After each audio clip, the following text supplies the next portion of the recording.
High বন্ধুরা, কেমন আছো সবাই? আজকে আমি তোমাদের বনের এমন এক গল্প শোনাবো না, যা শুনে তোমরা কখনো হাসবে, আবার কখনো ইস অনেক মায়াও লাগবে। চলো শুরু করি। বনের রাজা ময়ূরের মেয়ে সোনা। ইস, কি তার রূপ! ডানা মেললে যেন রংধনু খেলে। ও মা! আর তার প্রিয় বন্ধু হলো ছোট্ট খরগোশ মিঠু। মিঠু খুব শান্ত আর নরম তুলতুলে। উম্মা! দুই বন্ধু প্রতিদিন বনের পাঠশালা থেকে একসাথে বাড়ি ফেরে। সোনা তার রঙিন পেখম নাড়িয়ে হাঁটে ঝামঝাম, আর মিঠু লাফিয়ে লাফিয়ে চলে টাপাস টাপাস। বনের সব পশুরা এখন মহা উপবাস পালন করছে। উপবাস শেষ হলেই আসবে বনের সব থেকে বড় উৎসব মধু পূর্ণিমা। বাহ রে দাহ!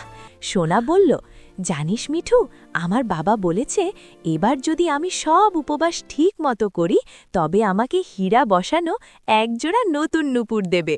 ইস, মিঠু হাসল, কিন্তু তার মনে একটু দুঃখ।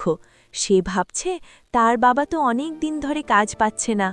মিঠু বাড়ি ফিরে দেখল তার মা শুকনো ঘাস সাজিয়ে রাখছে। বাবা বনের এক কোণে মন খারাপ করে বসে আছে। আহারে! মিঠুর বাবা বলল, খাবার ফুরিয়ে এসেছে মিঠু, বনের ফল পাড়ার কাজটাও এবার পেলাম না। মিঠু তার স্কুলের টিফিন থেকে বাঁচানো একটা ছোট্ট গাজর বের করে মাকে দিল। নাও মা। ও মা! মার কত ভালোবাসা! রাতের শেষ ভাগে যখন বনের প্যাঁচা ডাকল হুতুম হুতুম, তখন সবাই সেহেরি খেতে উঠল। সোনার বাড়িতে ভোজের ধুম, গপ গপ, মিষ্টি আম, টসটসে আঙুর আর ঠান্ডা ডাবের জল। আহ, কি শান্তি! কিন্তু সোনা নাক ছিটকে বলল, মা, আমের রসে একটুও মিষ্টি নেই, আমি এটা খাবো না। কি দুষ্টু! অন্যদিকে মিঠুর ঘরে শুধু এক বাটি জল আর দুটো শুকনো পাতা। মিঠুর খুব খিদে পেয়েছে, পেটটা ডাকছে গুড় গুড়। মা বলল, মিঠু সোনা, আজ তুমি উপবাস রেখো না, তোমার কষ্ট হবে। মিঠু বুক ফুলিয়ে বলল, না মা, আমি ঠিক পারব। সাব্বাস মিঠু। পরদিন বিকেলে সোনা আর মিঠু গাছের নিচে বসে আছে। সোনা তার নতুন জামার গল্প করছে। মিঠু, তোর নতুন জামাটা কি রঙের? মিঠু নিচু স্বরে বলল, আমি বোধহয় এবার নতুন জামা কিনব না রে। ইস, সোনা একদম বোঝে না। এমন সময় কাঠবিড়ালি চিকু এক থালা ফল নিয়ে এলো। চিকু বলল, তোরা দুজনই উপবাস করছিস, তাই আমার গাছের সেরা ফলগুলো তোদের জন্য আনলাম। বিকেলে সোনা চুপি চুপি মিঠুদের ঘরের জানালা দিয়ে উকি দিল। উকি ঝুঁকি।